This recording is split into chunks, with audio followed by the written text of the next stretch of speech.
इन दिनों मैं गीता के कुछ ऐसे संदेश और उपदेश पर चर्चा कर रहा हूँ जो भगवान श्री कृष्ण ने गीता में ऐसे कुछ आदेश किए हैं जहाँ भगवान स्वयं सीधे सीधे ढंग से ऐसे कहते हैं कि ये तुम करो। मतलब दो तरह की स्थिति, एक वह जहाँ भगवान कहते हैं ऐसा करना चाहिए, जहाँ आपके पास एक चॉइस दी गई है, और कुछ श्लोक ऐसे जिनमें भगवान ने सीधे ही आदेश किया कि ये करिए, ऑर्डर किया। तो जो आदेश हैं वो तो सीधा मतलब है कि ये तो मानना ही पड़ेगा। और हम सभी भारतीय लोग गीता पर बहुत श्रद्धा रखते हैं, और केवल भारतीय नहीं बल्कि विश्व भर में लोगों की आस्था गीता पर है। तो अभी मैं 3 दिन पहले गुजरात के सूरत शहर में था, तो वहाँ मैंने कहा कि भगवान के संदेश अब तक सुनाए, अब भगवान के आदेश मैं सुनाऊंगा। और उसमें हम जिस क्रम तक चलते चलते जहाँ तक पहुँचे थे, उससे अगली कथा ये फिर पूना में शुरू कर रहे हैं। मतलब जहाँ तक वहाँ बोल दिया था उससे अगला क्रम यहाँ शुरू होगा। तो आइए हम शुरू करते हैं भगवान के आदेश कथा। ऐसे आदेश जिसका मतलब है कि भगवान हमें कह रहे हैं कि तुम ये करो। इससे पहले का प्रसंग था प्रयत्नात् यतमानस्तु योगी संशुद्ध किल विषय अनेक जन्म संसिद्ध ततो याति पराम गति। लगातार प्रयत्न पूर्वक अभ्यास करता हुआ कोई भी योगी, कोई भी भक्त पिछले अनेक जन्मों के संस्कार बल से, मतलब पीछे की जो कुछ भी भक्ति की है और उसके जो संस्कार पाए हैं, उससे उसका लाभ लेते हुए और इस जन्म का अभ्यास करते हुए ऐसा यत्न करने वाला व्यक्ति योगी संशुद्ध किल विषय अपने सारे पिछले पाप ताप को धो डालता है और अनेक जन्मों से इस यात्रा को करते करते वह परम गति को प्राप्त होने में सफल हो जाता है। मतलब तुम्हारी साधना की ये यात्रा जन्मों से यदि चल रही है तो ये अभ्यास, ये ध्यान, ये भक्ति निश्चित रूप से तुम्हें 2 तरह से लाभ देगी। एक, पाप ताप से मुक्त होगे, शुद्ध हो जाओगे। दूसरा, तुम परम गति को प्राप्त कर जाओगे।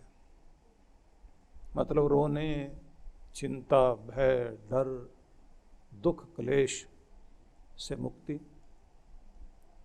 और परम आनंद की प्राप्ति।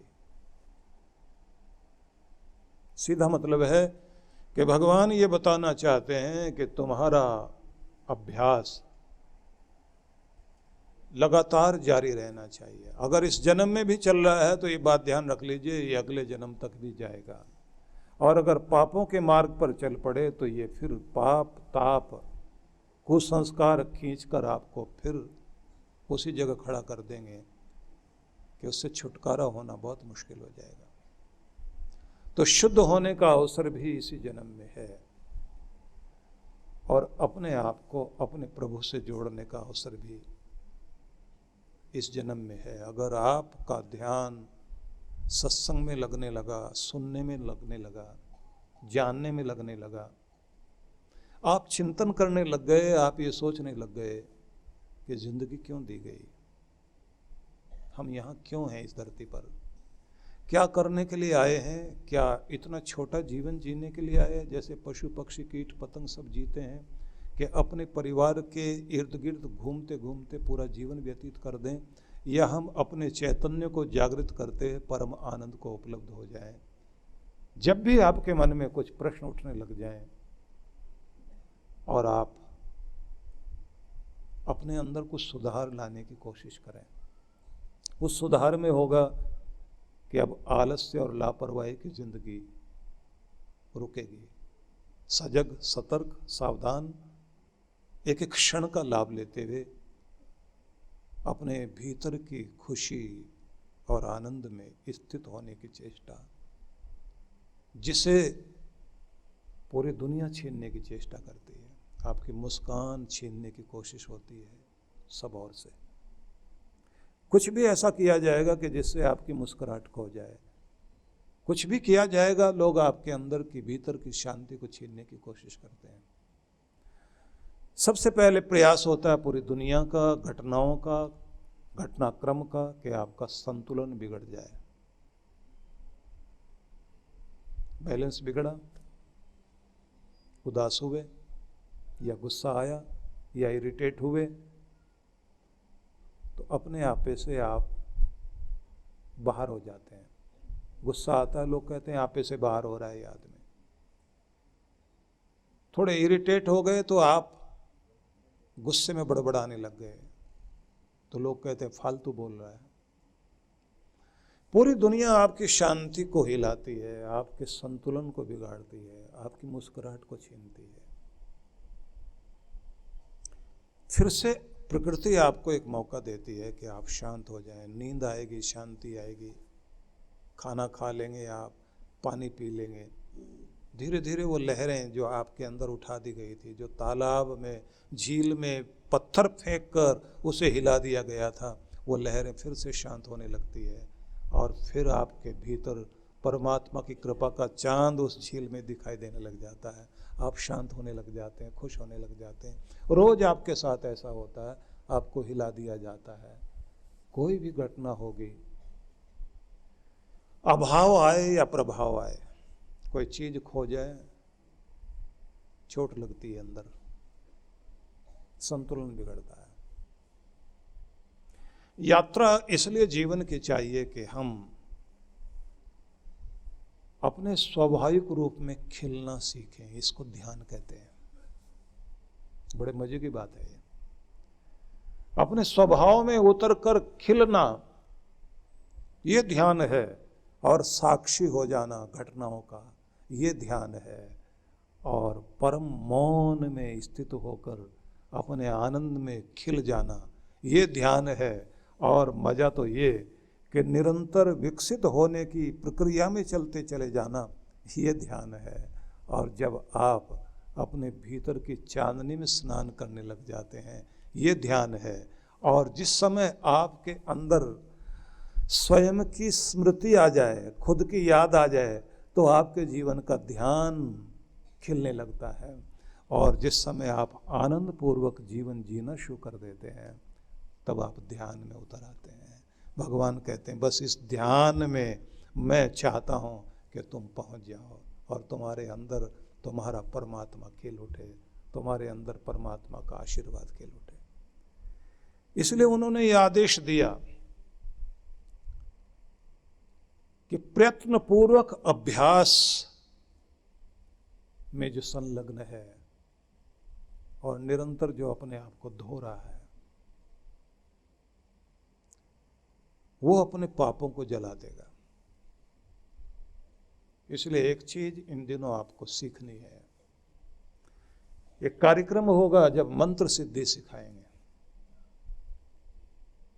उसमें एक बड़ी अद्भुत बात ये आती है कि जब आप प्राणायाम करते हुए लंबा गहरा श्वास अपने अंदर खींचते हैं,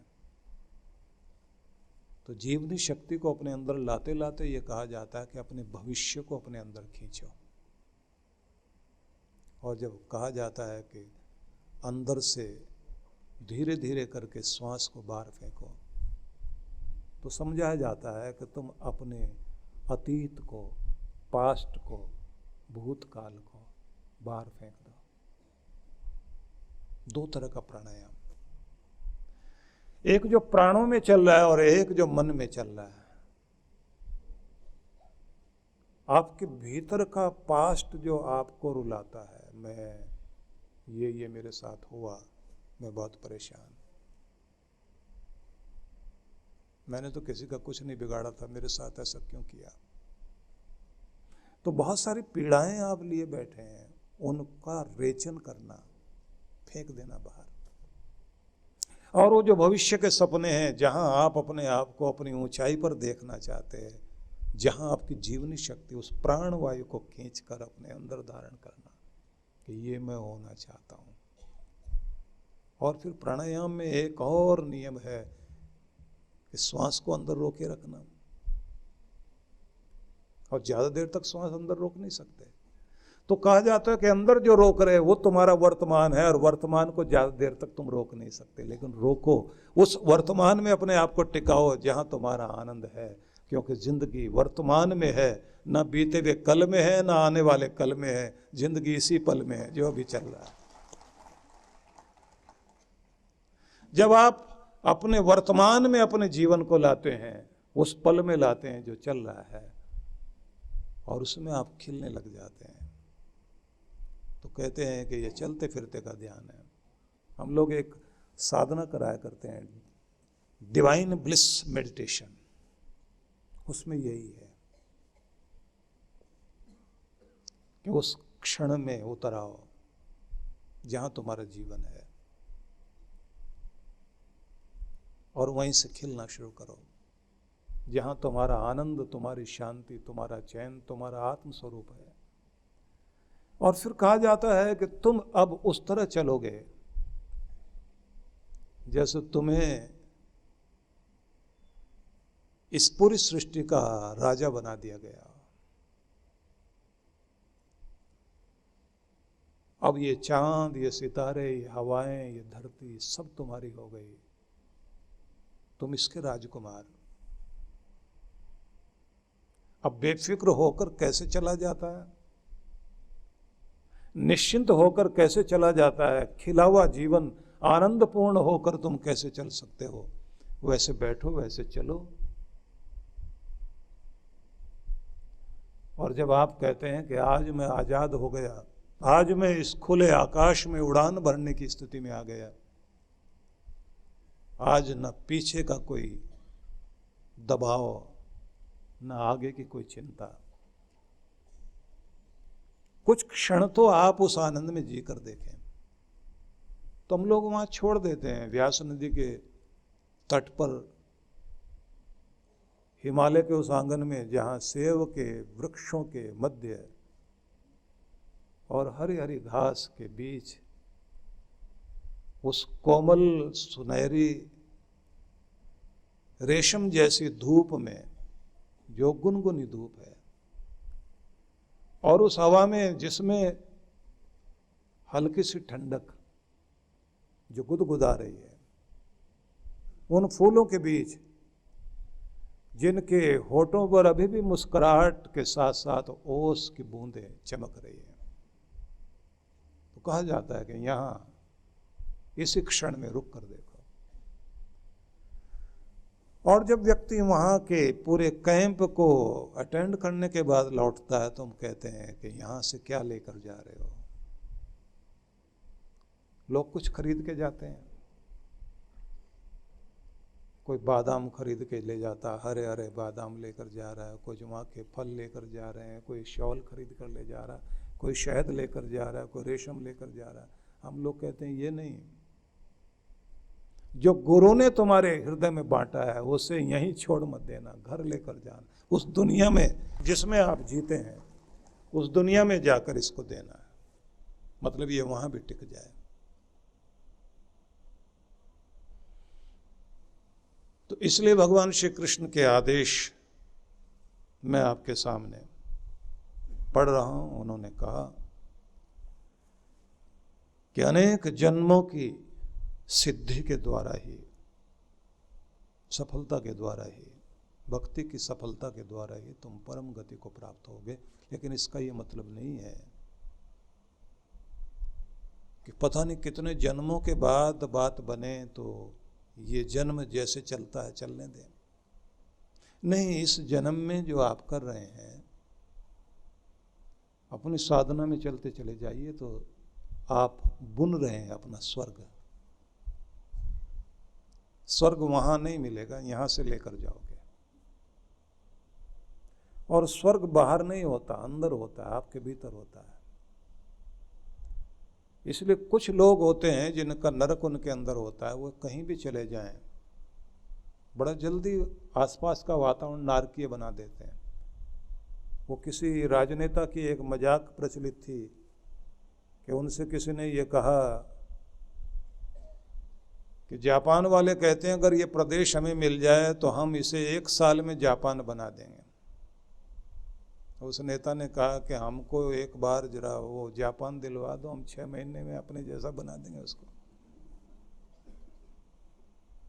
प्रश्न ये आता है कि किसी भी बनी हुई चीज को बिगाड़ दे आदमी, खराब कर दे,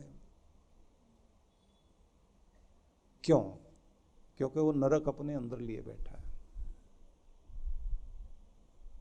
और वो एक दिन में नहीं आता।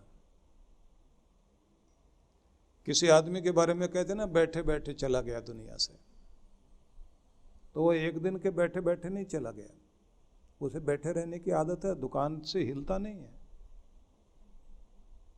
उसको तो यही लगता ग्राहक का मौत का भरोसा नहीं, पता नहीं कब आ जाए। उसे ये लगता है कि 18 घंटे दुकान पर बैठने से अमीर हो जाएगा, जबकि 18 घंटे बैठने से कोई अमीर नहीं होता।